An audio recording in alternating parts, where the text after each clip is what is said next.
खूप दिवसांपासूनची इच्छा होती की सिंहगडला जायचं आणि ते सुद्धा ट्रेक करूनच जायचं होतं.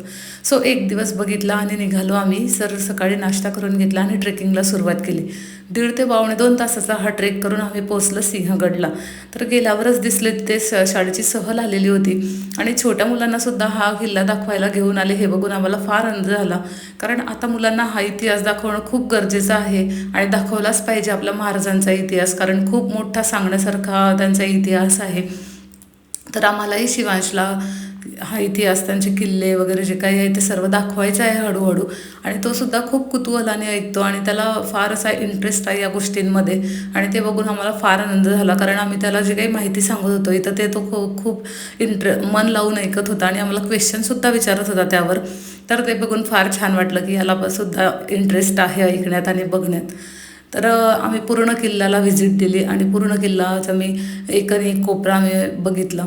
तर खूप छान वाटलं मला इथं भेट देऊन, कारण खूप दिवसांपासून माझी इच्छा होती, पण ध्वनीमुळे मला जमले नाही आतापर्यंत.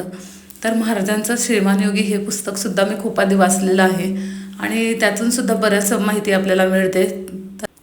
तर आम्ही मनाशी ठरवलंच आहे की आपल्या मुलांना भलेही आपण दुसऱ्या ठिकाणी फिरायला नाही नेले तरी चालेल, पण महाराजांचे जे इतिहास आहे, किल्ले आहेत त्यांचे वेगवेगळे, ते त्यांना फिरवायचे, त्यांना दाखवायचे, तो इतिहास सांगायचा. किल्ल्याचा बराच जो भाग होता तो भाग बघून मला असं वाटत होतं की महाराजांनी इथं महाराज आले असतील का, इथं त्यांनी स्पर्श केला असेल का.